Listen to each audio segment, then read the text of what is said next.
본문은 어리석은 유다의 왕 아마시아에 대한 기록입니다. 아마시아의 부왕 요아스는 신하들에 의해 암살되었습니다.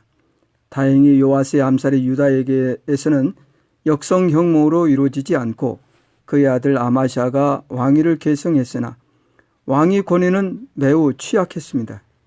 그렇지만 아마시아가 왕이 되어 처음에는 여호와께서 보시기에 정직하게 행했다고 말했습니다. 따라서 하나님은 그로 하여금 왕권을 강화시켜 주셨고 왕권이 강화되어 부왕을 죽인 신하들을 잡아 죽이기까지 했습니다.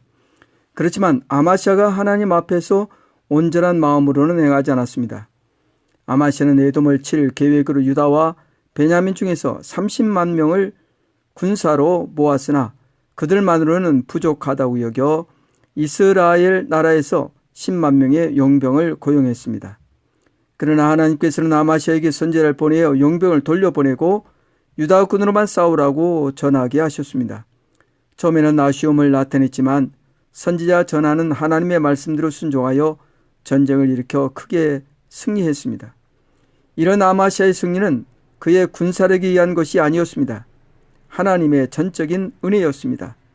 그렇다면 전쟁에서 승리한 아마시아는 하나님께 감사의 제사를 드려 하나님을 찬양하고 하나님께 영광을 올려야 마땅했습니다.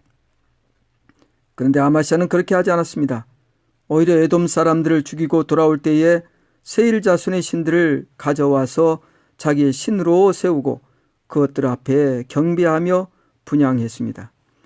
아마시아는 영적인 분별이 없어 자기에게 패한 세일 자손의 신들을 가져와 섬겼습니다. 이는 하나님께서 당장이라도 진노하셔서 아마시아를 멸망시키실 수 있는 어리석은 짓이었습니다.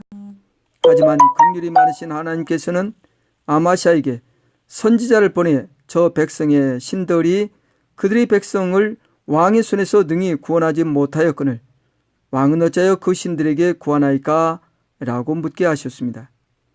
이것은 아마시아로 하여금 자신의 영분별에 무지하여 저지른 잘못을 스스로 깨닫고 회개하게 하시려는 하나님의 배려였고 사랑이었습니다. 그러나 아마시아는 그런 하나님의 배려와 사랑을 깨닫지 못했습니다. 오히려 선지자의 말이 귀에 거슬려 묻는 말에는 대답도 하지 않고 우리가 너를 왕의 모사로 삼았느냐? 고 거칠게 반문했습니다. 그리고 그치라! 아미 어찌하여 맞으려 하느냐? 고 협박까지 서슴지 않았습니다. 그러자 선지자는 계속하려던 말을 그치며 왕이 이 일을 행하고 나의 경고를 듣지 아니하니 하나님이 왕을 멸하시기로 작정하신 줄 아노라 하며 더 이상 아무 말도 하지 않았습니다. 참으로 아마시아는 감사를 감사로 깨닫지 못한 어리석은 왕이었습니다. 영적인 분별력이 전혀 없는 무지한 왕이었습니다.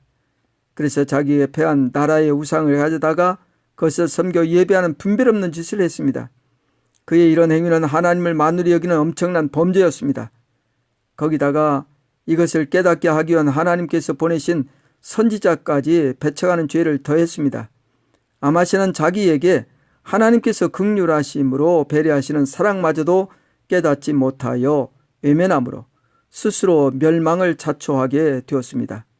이는 그가 영적인 분별력이 없어 복을 화로 바꾸고 만 것입니다. 이런 현상은 오늘의 교회에서도 일어나고 있습니다. 이는 교회가 경제적으로 부유해지면서 일어난 현상입니다. 교회가 경제적으로 부유해진 것은 하나님의 은혜요 하나님의 주신 복일 수 있습니다. 그렇지만 그것이 오히려 교회를 부패하게 했습니다. 경제적인 부요가 교회를 변질시켜 타락하게 하므로 교회는 만몬의 물질 만능주의가 자리 잡기 시작했습니다. 이것은 교회가 내적인 성장보다는 외형적인 건물의 치장으로 세상의 화려함을 따르면서 점점 하나님과는 무관한 교회 아닌 교회로 전락하기 시작한 것입니다. 그러면서 전혀 깨닫지 못하고 왜곡된 교회 성장이라는 세속적인 성장론에 취하여 죄악에 오염된 기복주의가 교회의 영성을 형편없이 망가뜨리게 된 것입니다. 이것은 오늘날 많은 부유한 교회들이 세속화되어 오히려 세속으로부터 온갖 험악한 비난을 받고 있다는 사실이 이것을 증명하고 있지 않습니까? 그래서 오늘의 교회는 영적인 암흑기를 맞이하고 있는 듯이 여겨집니다. 아마시아는 하나님 앞에서 자신의 잘못을 깨닫지 못한 채 에돔을 이겼다는 승리감에 젖어 그 마음이 몹시 교만해졌습니다. 그래서 이스라엘 왕 요아스에게 시비를 걸어 전쟁을 일으키려고 했습니다. 그러나 이스라엘 왕 요아스는 그를 점잖게 타이르듯이 레바논 가시나무가 레바논 백향목의 전가를 보내어 이르기를 내 딸을 내 아들에게 주 아내로 삼게 하라 하였더니 레바논 들짐승이 지나가다가 그 가시나무를 질발하느니라면서 내가 에돔 사람을 쳤다고 내 마음이 교만하여 자긍하는도다. 내 궁이나 있으라. 어째 화를 자초하여 너와 유다가 함께 망하고자 하느냐고 충고합니다. 그러나 아마시아는 그의 충고를 무시했습니다. 본문은 이는 하나님께로 말미암은 것이라며 그들이 에돔 신들에게 고하였으므로 그 대적의 손에 넘기려 하심이라고 증거합니다. 아마시아는 군사를 일으켜 유다의 베스메스에서 이스라엘 군사들과 서로 대면하여 전쟁을 일으켰으나 참패했습니다.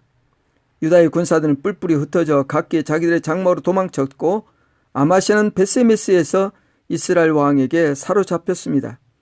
아마시아를 사로잡은 이스라엘 왕 요아스는 예루살렘으로 진격하여 에브라임 문에서부터 성 모퉁이 문까지 예루살렘 성벽 400규빗을 헐고 또 하나님의 전 안에서 오벳에돔이 지키는 모든 금, 은과 그릇과 왕궁의 재물을 빼앗고 또 사람들을 볼모로 잡아가지고 사무아리아로 돌아갔습니다. 아마시아로서는 참담한 수모를 당한 것입니다. 그러나 그것이 끝이 아니었습니다. 예루살렘에서 무리가 반역을 도모하여 아마시아는 라기스로 도망쳐야 했습니다. 그러나 반역하는 무리가 라기스까지 쫓아와 거기서 죽임을 당했고 그들이 아마시아의 시체를 말에 실어다가 그의 조상들과 함께 유다 성읍에 장사하였으나 그것이 왕실의 묘역은 아니었습니다. 아마시아가 이렇듯 무능하게 멸망한 이유는 단 한 가지였습니다. 영적인 분별력의 결여가 자기 자신을 스스로 멸망해 한 것이었습니다.